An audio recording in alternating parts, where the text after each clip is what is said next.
Cukup lama Kanjeng Syekh Siti Jenar berada di bumi Pengging. Ia mengajarkan apa yang dimiliki serta berdiskusi tentang segala macam yang berkaitan dengan ilmu sejati. Semua ilmu dan pengalaman ruhani Kanjeng Syekh dijabarkannya kepada Ki Ageng Pengging yang telah mengikrarkan diri sebagai muridnya. Segala ilmu kelepasan dan kesempurnaan diterimanya secara tuntas tanpa sisa.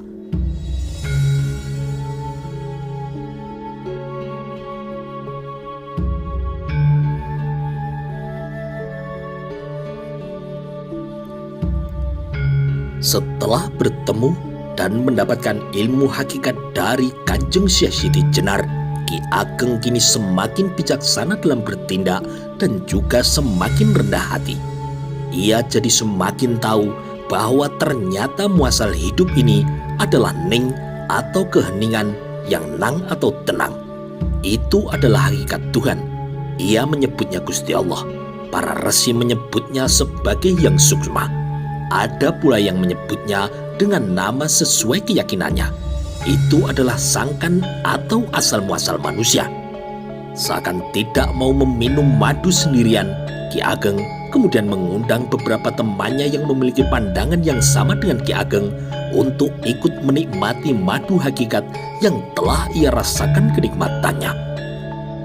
Ada sekitar 40 lebih sahabat Ki Ageng yang telah hadir di bumi Pengging ikut menerima ajaran utama dari Kanjeng Syekh. Antara lain adalah Ki Ageng Tingkir. Mereka bersepakat berikrar untuk menjadi murid Kanjeng Syekh Siti Jenar, mengikuti jejak Ki Ageng Pengging yang telah terlebih dulu mengikrarkan diri sebagai murid dan telah mendapatkan beberapa wejangan darinya. Oleh Syekh Siti Jenar, semuanya dipersatukan dalam sebuah persaudaraan sesama santri.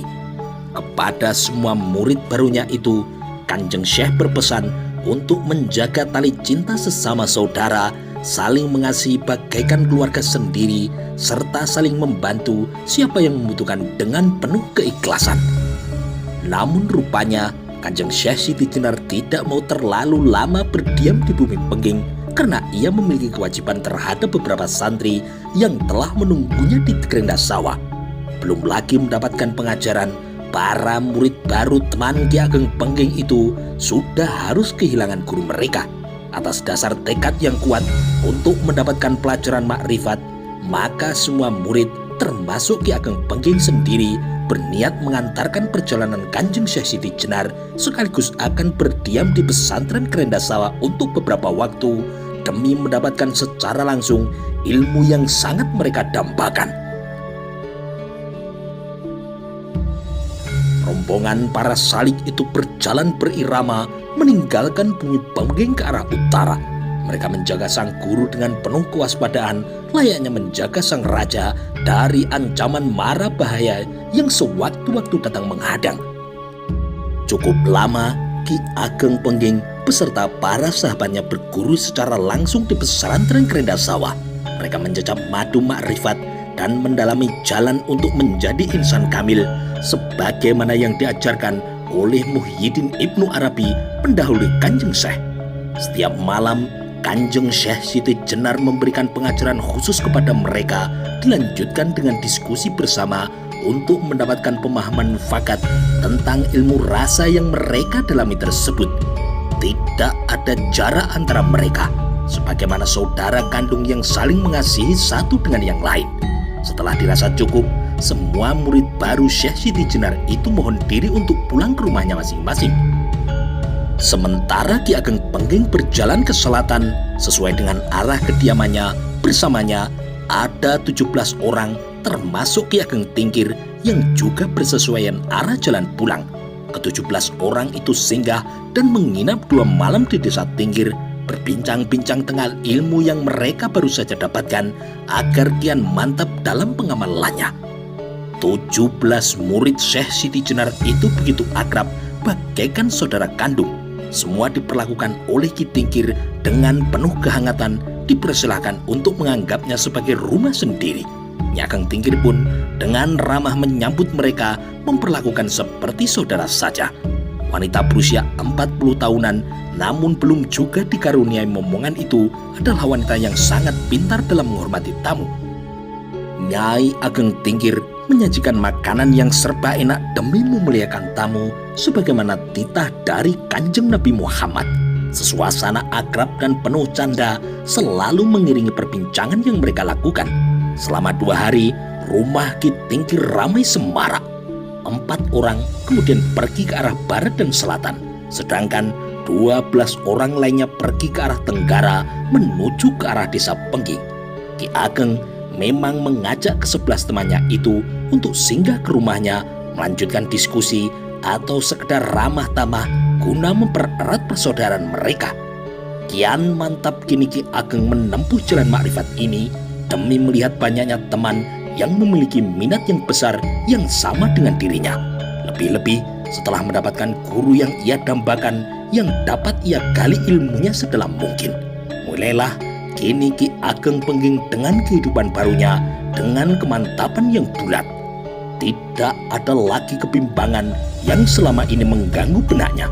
Penjelasan Syekh Siti Jenar tentang inti sari ajaran Islam begitu gamblang ia terima, dengan tidak menyalahkan inti ajaran Buddha yang pernah ia dalami sebelumnya.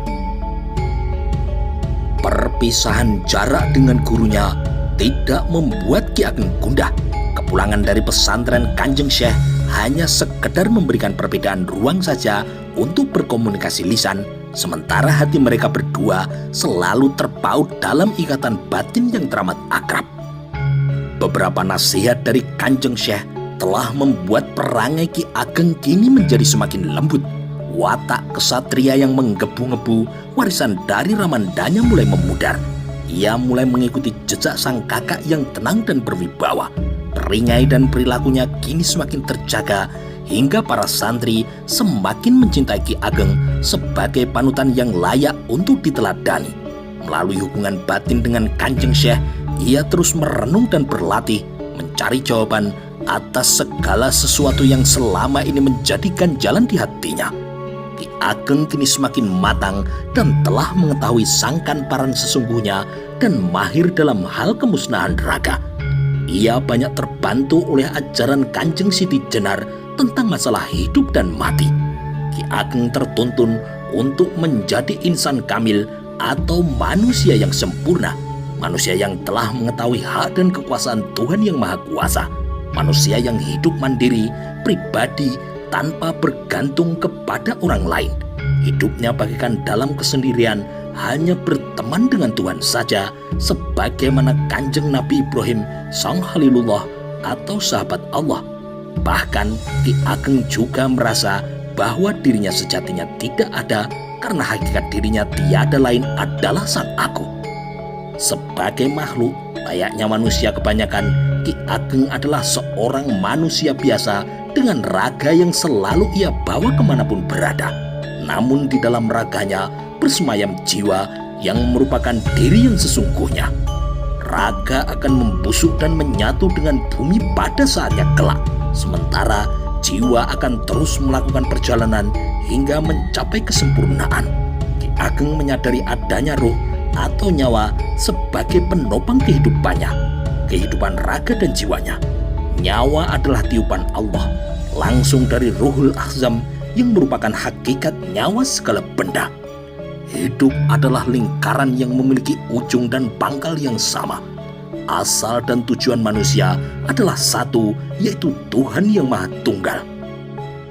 Ki Ageng telah menyadari ini semua, sehingga tanpa menunggu alam semesta ini digulung pun, ia sudah merasakan bahwa hakikinya segala sesuatu itu terangkum dalam Aku yang satu.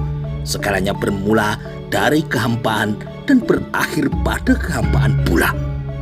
Berkat perkenalnya dengan Kanjeng Syekh Siti Jenar, Ki Ageng kini menjadi semakin bijaksana. Ia tidak akan dengan mudah menyalahkan orang-orang yang menyembah berhala, karena mereka pun hendak berjalan menuju Tuhannya, namun masih membutuhkan sarana benda untuk sampai kepadanya. Bagi Ki Ageng, sebutan apapun untuk Tuhan tidaklah menjadi halangan untuk sampai pada kebenaran. Ia sendiri menyebutnya Gusti Allah. Para santri tulen menyebutnya Allah saja. Para resi mengumamkan Yang Widi, Yang Manon, atau apapun sebutannya. Bagi Ki Ageng, sebaiknya hal itu jangan dipermasalahkan, karena aku sejati tidak membutuhkan nama. Nama dipakai sekedar untuk memudahkan penyebutan bagi hamba yang belum sampai pada taraf mengenal dengan sesungguhnya. Dalam keadaan inilah, Ki Ageng telah merasakan adanya kesatuan antara dirinya dengan Sang Aku. Semua makhluk penghuni semesta yang beraneka warna ini sesungguhnya merupakan buih-buih yang muncul dari samudera nan maha luas yang kalau didekati ternyata hanyalah air juga. Zikir dilakukan bukan untuk mencari pahala, namun untuk merasakan kehadiran Sang Tuhan yang ternyata bertahta di dalam hati setiap orang. Gusti Allah berada di dalam diri setiap orang yang beriman. Jadi, menyembah Tuhan sama halnya menyembah pada diri sendiri. Ini akan amat sulit dipahami jika tidak mengerti dasar ilmu makrifat sebagaimana yang Ki Ageng Pengging pelajari. Banyak orang yang menyebut nama Gusti Allah dengan lisannya, namun hatinya belum sampai pada Gusti Allah yang dicarinya. Mereka masih terperangkap pada Tuhan yang palsu. Berbeda dengan Ki Ageng yang menyembah Tuhan yang bersemayam dalam dirinya sendiri. Sifat-sifat Tuhan telah menyatu dalam diri Ki Ageng, karena ia telah menyatukan diri dengan Sang Maha Tunggal. Semua nama telah disatukannya menjadi nama tunggal, dan semua perbuatan juga telah disatukannya dengan Sang Pelaku Tunggal. Ki Ageng menjabarkan kesatuan antara perbuatan, nama, dan sifat dengan gamblang tanpa banyak simbol yang malah membuat santrinya kebingungan. Semua disampaikannya secara sederhana sehingga mudah untuk dipahami. Bahkan mereka yang baru belajar mengaji pun akan mudah memahami uraian dari Ki Ageng. Setiap malam Ki Ageng mengajarkan ilmu hakikat ini kepada para santri yang datang untuk mencari kebenaran. Tidak ada peraturan yang membatasinya. Tidak ada pula pungutan bagi santri yang berguru di tempat itu. Semua yang datang akan diterimanya dengan senang hati. Hidup di dunia ini adalah duha, kesengsaraan, kesedihan, dan duka cita. Demikianlah yang Ki Ageng dapatkan dari ajaran Buddha. Gusti Allah menjadikan kehidupan ini dalam keadaan yang selalu berpasangan. Hidup berpasangan dengan mati, senang berjodoh dengan sedih, kaya dengan miskin, tua dengan muda, dan juga masih banyak lagi. Manusia tidak ada yang dapat merasakan kesenangan terus-menerus atau kehidupan yang langgeng, mudah selamanya. Yang dapat melakukan itu hanyalah Gusti Allah saja. Selama masih berperan sebagai manusia, maka ia pasti akan merasa menderita dan juga sengsara. Ki Ageng Pengging ingin melepaskan diri dari doha, dan itu hanya akan ia dapatkan manakala ia memposisikan diri sebagai Gusti Allah.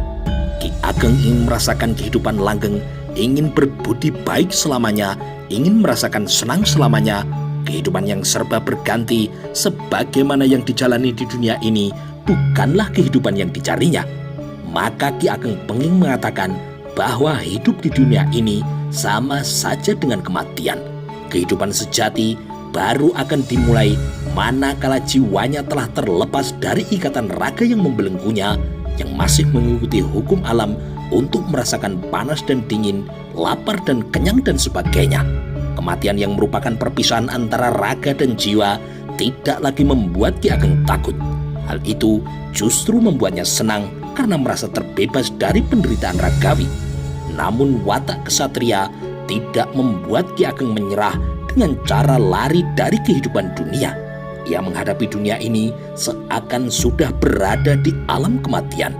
Itu adalah cara yang nyaman untuk menikmati hidup ini, agar tidak terbujuk oleh goda rayu dunia, namun juga masih melihat kenyataan sebagai manusia yang masih tinggal di bumi Allah. Inilah pengetahuan yang bijaksana yang membuat Ki Ageng dikenal sebagai pribadi mulia, luas pengetahuannya, serta luhur budi pekertinya. Semakin lama, semakin banyak orang yang berduyun-duyun untuk mengaji pada Ki Ageng. Bukan saja dari desa Pengging, Mereka datang dari tempat yang jauh yang harus ditempuhnya selama berhari-hari. Mereka mengenal Ki Ageng sebagai murid Syekh Siti Jenar yang mengajarkan kebenaran secara terus terang. Tidak seperti para santri Demak yang suka berputar-putar manakala ditanya tentang hakikat Tuhannya.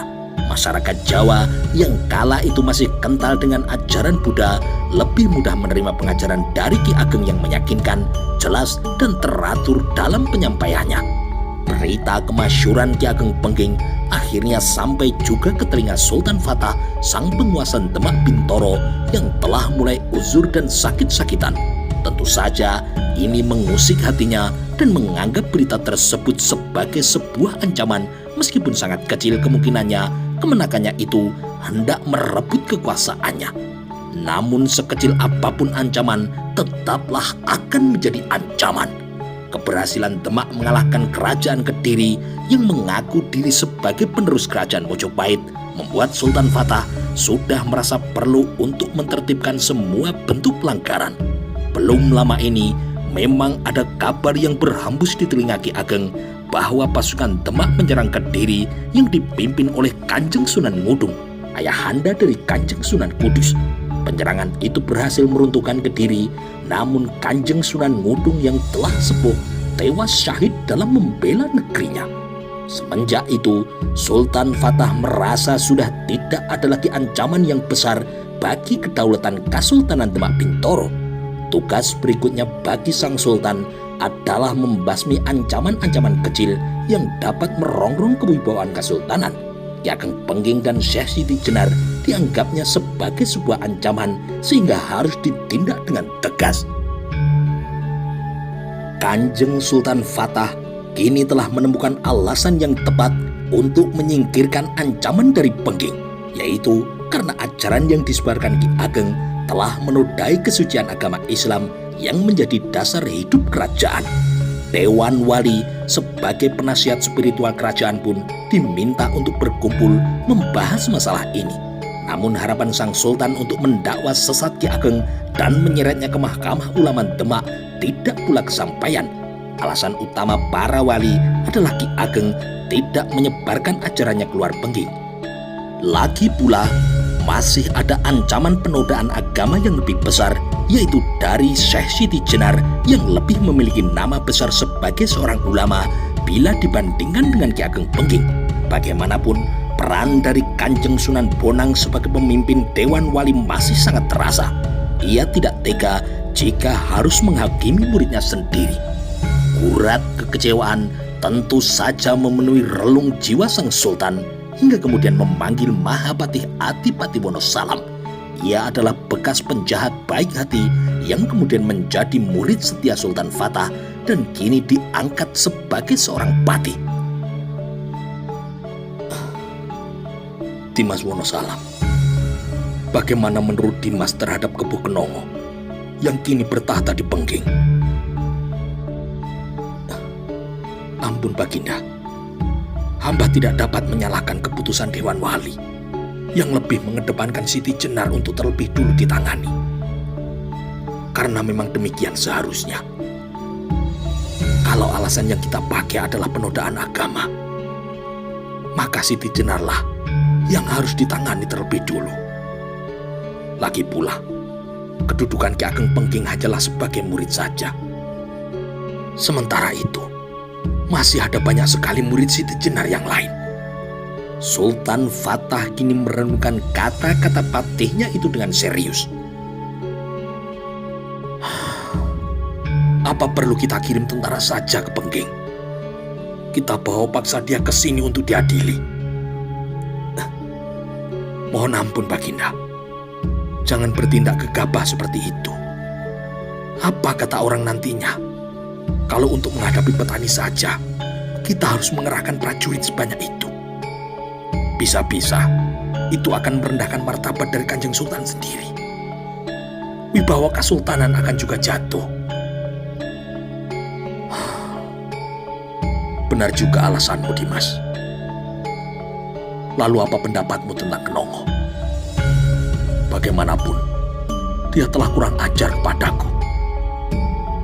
Ia juga telah membangkang dan merasa dirinya hidup merdeka tanpa berada di bawah kekuasaan Demak. Mohon ampun Kanjeng Sultan, usul hamba, sebaiknya Ki Ageng Pengging diberi surat atas nama kerajaan untuk menghadap ke Kesultanan Demak. Anggaplah ia sebagai seorang adipati atau penguasa wilayah, meskipun ia hanya mengaku diri sebagai tetua desa saja. Dan ia harus menghadap ke sini sebagai tanda kepatuhan terhadap sultannya. Jadi kita menggunakan kedaulatan kerajaan, bukan Dewan Wali.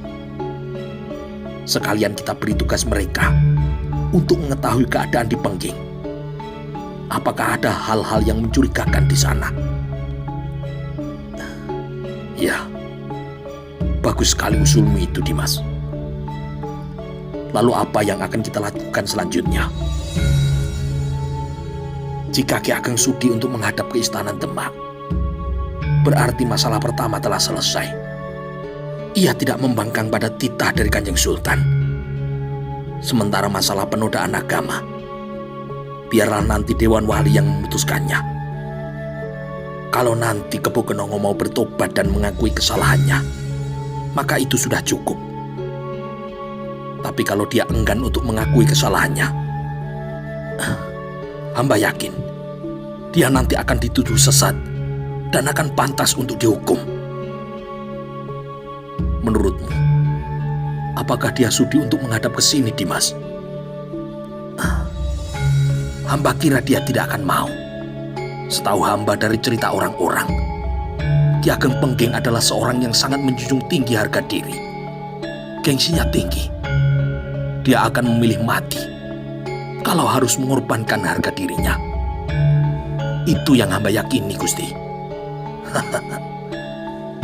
Jadi ini adalah taktikmu, Dimas. Ki Patih kini hanya tersenyum. Yang paling utama, Kesultanan ini harus tegak dan berdaulat penuh. Kita tidak boleh membiarkan setiap bentuk ancaman sekecil apapun itu. Kanjeng Sultan harus ingat, kita diberi amanat untuk menjaga agama yang suci. Dan Kesultanan ini adalah simbol bagi agama Islam yang kita pegang teguh. Atiullah wa atiur rasul wa ulil amri minkum. Itu yang menjadi dasar kita, Gusti. Ya, aku sependapat denganmu, Dimas. Ki Patih kini tersenyum bangga meskipun ada sedikit penolakan dari hati nuraninya. Tapi itu sah saja baginya demi kepentingan yang lebih besar. Tidak jauh berbeda dengan apa yang dirasakan oleh sang sultan. Namun kekuasaan harus dijaga, kedaulatan harus dipertahankan. Itu yang selalu ada di dalam benak Sultan Demak. Ki Patih kemudian segera menyiapkan segala keperluannya. Sepucuk surat dan 2 orang utusan pilihan telah siap berangkat menuju ke bumi Pengging. Dengan berkuda, mereka bergerak dengan cepat menyusuri jalanan desa dan hutan hingga sampailah surat dari Sultan Fatah itu kepada Ki Ageng Pengging. Sementara itu di Pengging, kedua mata Nyi Ageng masih sembab lantaran kesedihan yang tidak dapat ditahannya. Ki Ageng hanya dapat menghibur istrinya yang tengah diliputi duka dan lara. Memang seharusnya lah tugas sang suami menghibur sang istri ketika berada dalam keadaan seperti itu. Belum genap 7 hari, Ki Ageng dan istrinya telah kehilangan putra. Sudah 4 kali ia mengalami keadaan seperti ini. 4 kali istrinya melahirkan dan 4 kali pula putra mereka diambil oleh Sang Maha Kuasa tanpa sempat merasakan menjadi seorang remaja. Malahan ada pula yang langsung meninggal saat dilahirkan. Sungguh berat cobaan yang tengah mereka alami. Usia Nyi Ageng sudah kini mendekati kepala 4, sementara Ki Ageng sendiri sudah hampir mendekati kepala 6. Harapan untuk memiliki putra lagi kian menipis seiring usia yang sudah tidak muda lagi. Pada siang hari itu, saat keduanya tengah duduk di bawah pohon sawo di depan rumah yang teduh, 2 orang pria penunggang kuda berpakaian kerajaan Demak datang Dengan dikawal oleh Lembu Andaka dan Lembu Makilat, dua petugas keamanan desa Pengging yang ditunjuk oleh Ki Ageng sendiri. Mereka mendekati tempat Ki Ageng duduk dan kemudian mengaturkan sembahnya. Assalamualaikum. Mohon maaf Ki, kami mengganggu ketentraman Ki dan Nyi Ageng. Kami adalah duta dari Demak, utusan Kanjeng Sultan Fatah. Pertama-tama, kami turut mengucapkan bela sungkawa kepada keluarga Ki Ageng. Selanjutnya, kami diutus dengan membawa sebuah surat dari Kanjeng Sultan untuk Ki Ageng. Waalaikumsalam. Surat apa Kisana? Hamba tidak mengetahui isinya. Pantang bagi kami untuk membuka surat dari kerajaan Ki. Baiklah, mana suratnya? Salah seorang duta mengeluarkan sebuah gulungan dari dalam tas kulit yang ia jaga dengan nyawanya. Ia serahkan gulungan itu kepada Ki Ageng Pengging dengan penuh hormat. Ki Ageng membukanya dengan perlahan, seakan sudah tahu isinya tanpa harus membacanya terlebih dulu. Benar saja, ia menghela nafas panjang karena isi surat itu sama dengan apa yang telah ia perkirakan. Apakah kalian ingin tahu isi surat ini? Mohon maaf Ki Ageng, bukan hak kami untuk mengetahuinya. Namun jika Ki Ageng berkeinginan memberitahu kami, dengan senang hati kami akan menerimanya. Sultan kalian menyuruhku untuk menghadapnya di istana Demak. Itu isi suratnya. Duta yang satunya kini menjawab, mohon maaf Ki Ageng, mengapa Ki Ageng menyebut beliau dengan sebutan Sultan kalian? Bukankah beliau adalah Sultan dari Ki Ageng juga?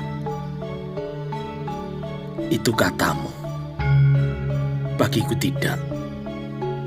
Kapan ada utusan yang datang kemari untuk menawari kami bergabung dengan Demak? Tidak pernah.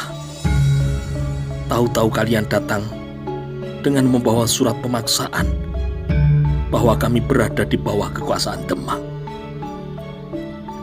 Mohon maaf Ki Ageng, apakah berarti ini Ki Ageng hendak membangkang? Lancang benar mulutmu. Lembu Andaka sontak marah karena ucapan dari salah seorang duta. Sudah Andaka. Kalian para duta Demak, pulanglah kepada Sultan kalian, karena tugas kalian telah selesai. Masalah kami mau ke sana atau tidak, itu sudah bukan urusan kalian. Andaka, Makilat, antarkan dua duta ini ke perbatasan. Baiki, duka Nyi Ageng Pengging kian bertambah dengan kedatangan dua utusan dari Demak siang itu. Bagaimana Kakang? Apakah Kakang masih kokoh untuk terus berpegang pada prinsip selama ini? Nyai, jangan terlena dengan hidup ini. Aku sudah berulang kali mengatakan bahwa kita harus menjalani hidup ini dengan bersih. Andai kita menyatu dengan Demak, maka hidup kita akan tercemar oleh banyaknya maksiat. Aku tidak mau itu menimpa hidup kita. Kita sudah bahagia dengan keadaan yang seperti ini. Hidup di desa dengan kesahajaan, bebas melakukan ibadah, tanpa terganggu oleh masalah duniawi yang berlebihan. Apa tidak sebaiknya Kakang menjadi bawahan Sultan saja? Toh dia adalah juga paman kita, Kakang. Tidak semudah itu, Nyai. Percayalah kepadaku. Dia adalah penguasa. Hidupnya penuh dengan intrik politik yang rumit untuk kita pahami. Aku cukup berpengalaman dalam masalah seperti ini. Dan akan sangat sulit untuk hidup bersih manakala kita sudah masuk dalam dunia kekuasaan. Biarlah kita terpinggirkan seperti ini. asal hati kita tetap terjaga. Tujuan hidup kita bukan duniawi seperti itu, tetapi Gusti Allah. Maafkan saya, Kakang. Sebagai seorang wanita, saya memang sering khawatir dengan keselamatan Kakang. Ya, aku tahu perasaanmu, Nyai. Umurku juga sudah tidak muda lagi. Aku tidak mau menggadaikan hidupku yang sudah bersih ini dengan mempertaruhkan sisa hidup untuk masuk dalam lingkaran kekuasaan. Sudahlah, Nyai. Mari kita masuk. Sepertinya mau hujan. Kita nikmati saja hidup ini dengan tenang. Baik, Kakang. Sebagai seorang wanita, jelas Nyai Ageng Pengging tidak setegar suaminya. Perasaan takut, khawatir, dan tidak tenang selalu saja ada di dalam hatinya, walaupun sang suami terus memberikan keteduhan. Bayangan adanya serangan dari prajurit Demak terkadang menghantuinya. Untung saja kemudian ada sebuah berita dari Demak Bintoro yang menyejukkan hati Nyai Ageng. Beberapa waktu yang lalu, Ki Ageng Tinggir datang ke rumahnya mengabarkan bahwa Sultan Fatah telah wafat karena penyakit tua. Ia kini digantikan oleh putranya yang bernama Pangeran Yunus. Setidaknya Nyai Ageng kini dapat bernafas lega dan berharap pengganti Sultan Fatah ini lebih toleran dalam menyikapi Ki Ageng Pengging.